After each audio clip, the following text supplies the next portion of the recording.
நடிகராக இருந்த திரு விஜய் அவர்கள் இன்னைக்கு தமிழ்நாட்டோட முதலமைச்சராக இருக்காரு.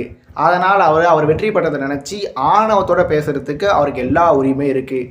அதே மாதிரி அவர் கேலி பண்ண கிண்டல் பண்ண அரசியல் கட்சிகள் எல்லாருமே தோத்துட்டாங்க. அதனால் திரு விஜய் அவர்கள் அவங்கள ஏளனம் பண்ணி பேசுறதுக்கும் அவருக்கு எல்லா வகையான உரிமைகளும் இருக்குது. ஆனால் ஆணவமாக பேசுகிறதும் சரி, ஏளனமாக பேசுகிறதும் சரி, இது எல்லாத்தையுமே திரு விஜய் அவர்கள் பண்ணிக்கிட்டே இருக்கலாம். ஆனால் அவர் ஆணவமாக பேசுகிறதன் மூலமாகவோ இல்லை மற்ற கட்சிகளை ஏளனமாக பேசுகிறதின் மூலமாகவோ தமிழ்நாட்டு மக்களுக்கு ஏதாவது நல்லது நடக்குமான்னு சொல்லி கேட்டிங்கன்னா கண்டிப்பாக நடக்க போகிறதில்ல. இதை பார்த்து அவரோட நண்பா நண்பீஸ் தோழா தோழிஸ் கொண்டாடிட்டே இருக்கலாம். ஆனால் காமன் மேன்ஸ் திரு விஜய் அவரோட ஆட்சியில் மகிழ்ச்சியாக இருக்காங்கன்னு சொல்லி கேட்டிங்கன்னா மேபி இருக்கலாம்.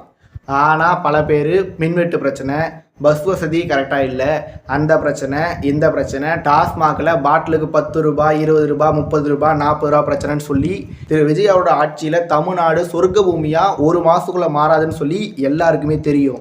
ஆனால் திரு விஜய் அவர்கள் ஏற்கனவே பல வீடியோஸில் சொன்ன மாதிரி எண்ணற்ற வாக்குறுதிகளை கொடுத்துருக்காரு. அவர் கொடுத்த எல்லா வாக்குறுதிகளையும் ஒரு மாதத்துக்குள்ளேயே கண்டிப்பாக நிறைவேற்ற முடியாது தான். ஆனால் நம்பிக்கை மக்கள்கிட்ட அந்த நம்பிக்கையை கொண்டு போய் திரு விஜய் அவர்கள் கண்டிப்பாகவே சேர்க்கணும்.